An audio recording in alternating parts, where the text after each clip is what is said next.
Pai, Senhor, irmãos, boa noite, amém? Boa noite aos irmãos, a todos, que Deus possa abençoar grandemente a tua vida, a tua casa, a tua família. Eu quero nesta noite trazer uma reflexão em forma de estudo, né? No texto de João, Evangelho de João, capítulo de número 4, versos 23 e 24. Eu gostaria de convidar você a refletir comigo, amém? Mas antes vamos fazer uma oração, pedir que o Senhor, que o Espírito Santo possa nos direcionar, me usar aqui e te abençoar aí, iluminar nossas mentes, a minha mente, a tua mente, para compreender as riquezas da palavra de Deus, amém? Oremos. Senhor, nosso Deus e Pai, obrigado, Senhor, nesta noite, pela oportunidade que o Senhor nos concede, pela tua vida, pela bênção do Senhor para conosco, pela tua graça, pelo teu amor. Meu Deus, nós te agradecemos, ó Deus, nesse período de isolamento social, em que nós estamos em nossos lares. Eu peço a tua bênção sobre a vida dos teus filhos, ó Pai, que estão em seus lares também.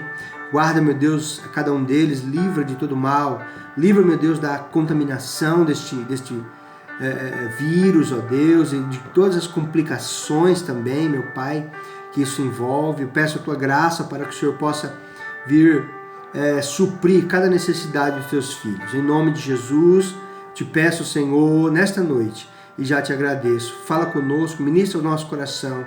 É o que nós te pedimos e já te agradecemos. Em nome de Jesus. Amém. João, capítulo 4, Evangelho de João, capítulo 4, versículos 23 e 24, bem conhecidos irmãos, né?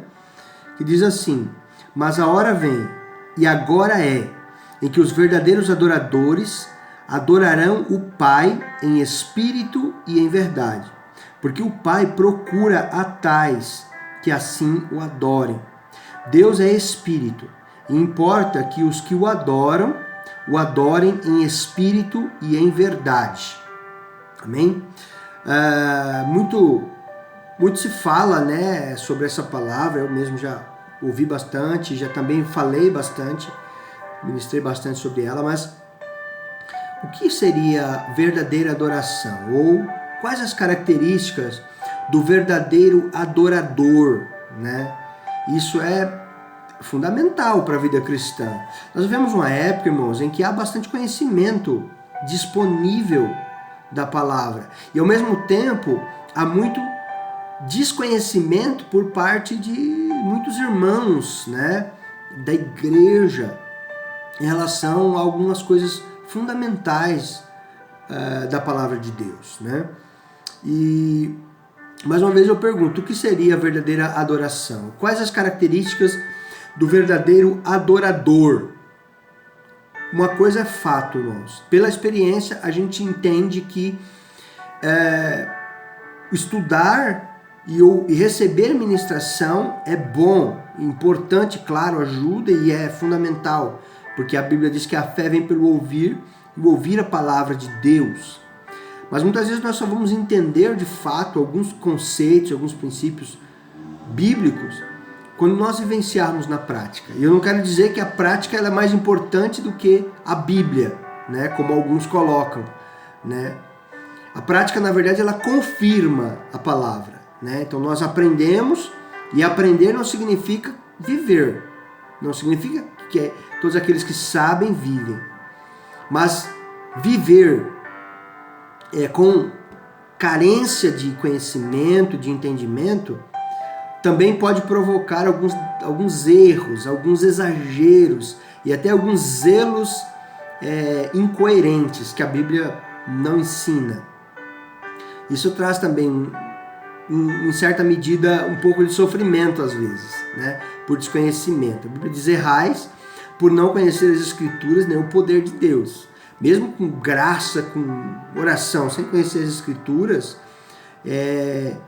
há um prejuízo muito grande naquilo que a vida cristã traz. Amém? Ao passo que a experiência também não é maior do que o conhecimento. Mas ter prática cristã e ter conhecimento, irmãos, é maravilhoso. Eu entendo por mim que é aquilo que o apóstolo Pedro queria dizer em 2 Pedro 3,18. Antes, crescei na graça e no conhecimento de nosso Senhor e Salvador Jesus Cristo. Amém? Graça, conhecimento.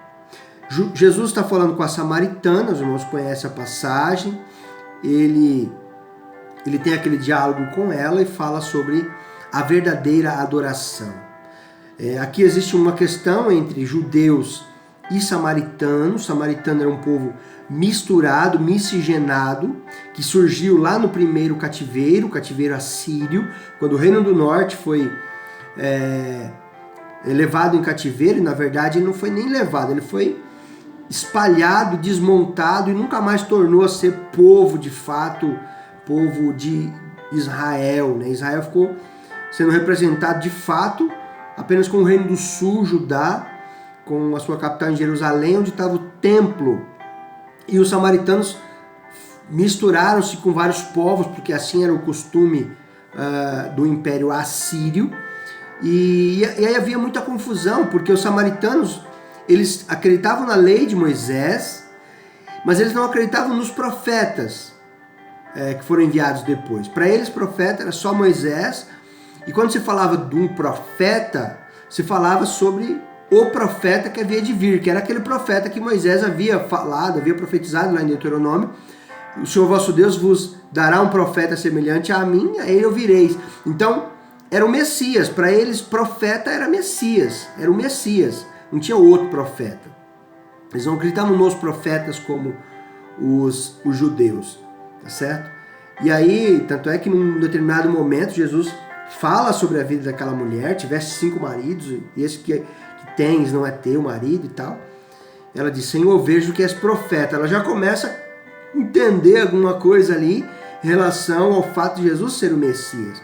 Aí ela diz, olha, nossos pais diziam que é esse monte que nós adoramos, vocês os judeus dizem que é lá em Jerusalém o lugar que se deve adorar, né? Mas o Messias quando vier ele nos ensinará, ele nos dirá. Jesus, numa das poucas vezes, Jesus fala claramente, né, para ela, eu sou o Messias, sou eu que estou falando com você, né? E ela, né, fica estupefata, né? E aí diz essa célebre frase que é o texto que nós lemos: a hora, mulher, acredita em mim, que a hora vem e já chegou, que nem nesse monte, nem em Jerusalém adorareis o Pai, mas a hora vem e já chegou em que os verdadeiros adoradores adorarão o Pai em espírito e em verdade, porque o Pai procura tais que assim o adorem, né? Deus é espírito e importa que os que o adorem em espírito e em verdade, né? Então é maravilhoso essa questão de adorar o Senhor em espírito e em verdade, né? Então muito se fala sobre adoração. O que seria então a verdadeira adoração, né? A característica do verdadeiro adorador. É importante nós frisarmos aqui que existe uma diferença entre louvor e adoração. Muitas vezes nós juntamos isso numa coisa só e na igreja vamos lá falar e aí, irmãos, vamos adorar a Deus, né? E aí começamos a cantar, né? E está errado? Não está errado, porque louvar também é adorar. Mas adorar não se restringe somente a louvar. O louvor é uma forma de adoração, mas não é a única. Então a gente pode dizer que todo aquele que está louvando, e a gente fala louvando de verdade, eu já vou pontuar sobre isso, todo aquele que está louvando está adorando, mas nem sempre quem está adorando está louvando. Daí nós vamos entender alguns pontos aqui sobre adoração verdadeira. Jesus diz lá em Mateus capítulo 15, versículo 8, né? Ele dá uma repreensão duríssima, né, ao povo, e ele cita uma passagem de Isaías, né, quando ele diz: este povo honra-me com os seus lábios, mas o seu coração está longe de mim. Né? Em vão me adoram, ensinando doutrinas e preceitos de homens. Né? Então, louvar é uma forma de adorar. Mas há louvor que não é adoração. É um louvor desprendido, desassociado, né? O dissociado de uma vida de adoração, de uma vida de compromisso com Deus, de uma vida de compromisso com a sua palavra, né? Então Jesus, ele traz isso, é uma passagem de Isaías, ele traz essa característica, né? Dizendo que o povo estava louvando só, né? Mas um louvor vazio. Deus não estava recebendo esse louvor. Interessante que você vai lá, se não me engano, é o capítulo 1 de Isaías, esse texto. E aí você vai lá no capítulo 1, Deus vai falar sobre isso. Eu odeio as vossas reuniões. Quando vocês levantam, eu não posso suportar o estrépito dos vossos cânticos. Eu não posso suportar o barulho dos vossos cânticos. E Deus não está falando de som alto, né? Né? Claro que tem que ter a ver moderação em tudo, mas ele estava falando sobre a característica como eles estavam. Eles estavam em pecado, vivendo uma vida, né, hipócrita, e iram no templo para louvar ao Senhor. E o Senhor disse: essa adoração eu não quero. Quando vocês levantam os vossos braços, as vossas mãos para adorar, eu escondo meu rosto de vós, né? É claro que ali, como alguns dizem, Deus não estava acabando com o louvor na igreja, Deus não estava acabando com a característica da igreja se reunir, congregar-se. E aí hoje não, hoje a gente louva cada um na sua e tal, não precisa se reunir na igreja, como dizem alguns, os desigrejados formais, né? Não, Deus estava falando de um contexto ali, estava acontecendo ali. Então é que no mesmo contexto ele diz: se quiserdes e ouvirdes, comereis o bem desta terra. Da mesma forma que aquele contexto do louvor se aplicava àquela situação ali, esse texto, se quiserdes e ouvirdes, comereis o bem desta terra, também se aplica naquele contexto. Né, a gente não pode usar esse texto separadamente. Se quiserdes e ouvirdes, comereis o bem desta terra. Se quiserdes, tem o advérbio de condição, se. Assim como Jesus disse, se alguém quiser vir após mim, né? Se quiser vir após mim, tome a sua cruz, negue-se a si mesmo, tome a sua cruz e me siga, né? Então, uma vida de compromisso e de adoração. Lá em Hebreus capítulo 13, versículo 15, Hebreus 13, 15, diz assim: portanto, ofereçamos sempre por ele a Deus, por ele quem? Jesus, né? O texto está dizendo isso, a Deus, sacrifício de louvor, isto é, o fruto dos lábios que confessam o seu nome, né? Sacrifício de louvor, né? Aqui não é só o louvor, mas um louvor sacrificial, um louvor que ele mata algo, né? Um louvor que tem morte aqui, né? E que morte é essa? A morte da vontade, a morte muitas vezes do eu, a morte muitas vezes, né, está relacionado à renúncia. O sacrifício de louvor é louvar a Deus, ter uma postura de louvor que muitas vezes não é agradável, muitas vezes não é conveniente. A situação está ruim, a situação está complicada, mas aquele que louva o Senhor, né, ele ama o Senhor e adora o Senhor, tem uma postura de adoração, de modo que ele faz o seu sacrifício de louvor. Irmãos, esse é o louvor mais glorioso, aquele louvor que, mesmo quando não há humanamente razão, é claro que sempre Deus, ele é digno de sempre ser louvado, não importa a circunstância, Deus é sempre digno de ser louvado. Mas convenhamos que há momentos que nós passamos situações muito dolorosas e dificultosas, né? E este louvor nesse momento é aquele que sobe com um incenso suave, com aroma suave às narinas de Deus, aleluia, glória a Deus, louvado seja o nome santo do Senhor, né? Jó, em vários momentos ele faz isso, né? Recebemos o bem do Senhor, não vamos receber o mal, né? Deus me deu, Deus tomou, bendito seja o nome do Senhor, né? Dentro de toda aquela situação. É claro que na hora, né, passar aquilo que o Jó passou, a gente falando assim, alegre agora, é fácil, porque a gente não estava vivendo na pele lá. Mas Jó mostra para nós que louvor não é conveniência. Uma vida de louvor, de adoração, o verdadeiro adorador louva ele de uma maneira, né, incondicional. porque recebe graça de Deus. Irmãos, o louvor e o verdadeiro louvor, a característica do verdadeiro adorador, primeiro, só louva quem nasceu de novo. O louvor a adoração é característica daquele que nasceu de novo, né?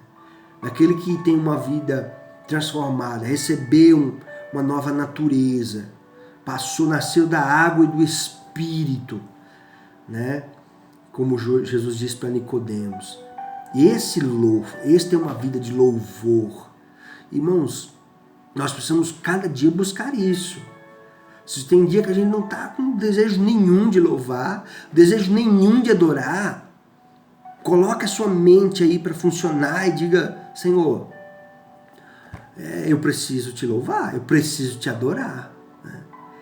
Essa natureza aí precisa ser morta, precisa ser, né? Precisa ter sacrifício aí, precisa morrer essa nova natureza. Paulo diz em Romanos 1, rogo-vos, pois, pelas compaixões de Deus, que apresenteis o vosso corpo como sacrifício vivo, santo, suave, agradável ao Senhor, que é o vosso culto racional. Olha só, culto, louvor, adoração, culto. A diferença de louvar e adorar é essa. Louvar é bem dizer, elogiar, tá? Tem a ver com a pronúncia dos lábios. E adorar é prestar culto, prostrar-se, venerar-se, curvar-se. Está mais relacionado à atitude, e o louvor à expressão verbal, palavras, né? Então Paulo diz: apresenteis, rogo-vos, pois, Romanos 12, 1, rogo-vos, pois, que apresenteis o vosso corpo como sacrifício vivo, santo e agradável, suave e agradável ao Senhor, que é o vosso culto racional. Aleluia. Louvado seja o nome santo do Senhor, né? Então, além de louvor, além de louvar, tem outras formas de adorar, não só louvar, né? Você pode louvar ofertando também. Recursos, né? Dízimo, oferta. Isso também é maneira de adorar ao Senhor. É uma expressão de adoração ao Senhor. Reconhecer que Deus é Senhor sobre tudo que eu tenho. Deus é Senhor sobre a minha vida, sobre as minhas finanças. Ele vai cuidar de mim. Lógico que eu tenho que administrar. É lógico que eu tenho que procurar recursos, meio, informação, para que eu administre corretamente as minhas coisas. Isso é adoração. Porque eu sei que eu administrando bem, eu vou honrar o Senhor. Provérbios 3, né, se não me engano, 9, 10, diz: honra o Senhor com a tua fazenda e com os dízimos de toda a tua renda, e se encherão fartamente os teus celeiros, e transbordarão de mosto, de vinho, os teus lagares. Então, adorar a Deus também é com recursos, com dízimo, com oferta, com renda financeira, né? Atitudes, né, que mostram adoração. Aplausos, Salmo 47, versículo 1, diz: aplaudir o Senhor, né? Aplaudir com as mãos, né? Então, aplauso, né? A gente só não pode fazer isso ficar muito maçante, toda hora aplaude, né? Então tem um tempo para isso, né? Não pode deixar isso muito trivial demais, não, mas o aplauso ser caloroso, ser realmente algo que louva o Senhor, que sai do coração, né? A postura de ficar em pé, né? Desde o Antigo Testamento você vai ouvir vários momentos em que quando alguém era chamado, dizia: eis-me aqui, né? Abraão, eis-me aqui, né? Samuel, eis-me aqui, por que tu me chamaste, né? Abraão diz para Isaac: eis-me aqui, né? Abraão, né? Isaac está indo com Abraão para o monte, né? Onde Abraão estava obedecendo a Deus. Isaac não sabia ainda o que ia acontecer. Na verdade, nem Abraão sabia, glória a Deus por isso. Mas Isaac olha: meu pai, eis-me aqui. Abraão diz para ele: eis-me aqui. É uma postura de se apresentar, de fazer. E ao inverso, é uma postura de servidão, né? Samuel, eis-me aqui. Então, por isso que o eis-me aqui, ele é sempre trata dessa questão de postura. Isso é adoração também. Salmo 35, versículos 1 e 2, os que assistem, na casa de Deus. Se assistir é dar assistência, não é assistir no sentido como a gente assiste televisão, que na verdade essa palavra ela é meio equivocada, porque assistir é dar assistência, é dar assistência, Tem uma história para isso, mas não temos tempo para falar. Então, e por isso o crente não pode assistir o culto. Olha só que coisa fantástica. Você entender sobre adoração e louvor, o crente não assiste o culto, irmãos. O crente presta culto. É claro que ele está lá, ele está vendo o que está acontecendo, está vendo as pessoas terem oportunidade, a ministração, a pregação. É uma forma de ser espectador, porque essa é a palavra correta, não é assistir. Assistir é dar assistência mesmo. De expectar, de estar sendo espectador. E da televisão é telespectador, porque é televisão, telespectador. Mas o crente não pode ser espectador de culto, assistir culto. Ele assiste, mas no sentido de dar assistência. Ele serve a Deus no culto. Aleluia, louvado seja Deus. Erguer as mãos, Salmo 34, versículo 2. O ajoelhar-se, o inclinar-se são posturas de adoração também. Dançar. Davi, lá em 2 Samuel, capítulo 6, versículo 14, quando a arca estava entrando, retornando para Jerusalém, Davi saltava, a Bíblia diz, com todas as suas forças, ia dançando, e até um termo usa lá, bailando, diante da arca de Deus. Mical, que era a mulher dele, filha de Saul, olha lá da torre do palácio, olha assim, repreende Davi depois, que o rei parecia um vadio, parecia um moleque no meio das pessoas.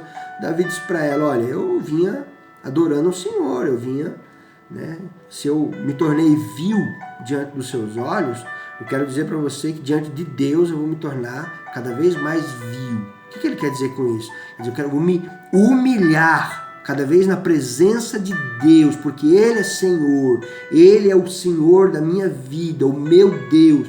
Na minha adoração eu vou me humilhar, me envilecer, me tornar vil, para que Ele seja Senhor, para que Ele seja glorificado, o seu senhorio esteja patente, esteja aparente, para que todos possam ver. Louvado seja o nome santo do Senhor. Então, verdadeiro adorador, ele adora em qualquer lugar, em qualquer circunstância. É claro que para você adorar em qualquer circunstância, quando está ruim, você tem que se encher da graça de Deus. Eu tenho que me encher da graça de Deus. Tem que ter uma vida de compromisso de adoração com o Senhor. Colossenses capítulo 3, versículo 16, olha só que maravilhoso a vida de adoração. A palavra de Cristo habite em vós abundantemente, em toda a sabedoria, ensinando-vos e admoestando-vos uns aos outros com salmos, hinos e cânticos espirituais, cantando ao Senhor com graça em vosso coração. Eu não poderia já falando cantando ao Senhor com graça em vosso coração? Não, ele começa lá em cima.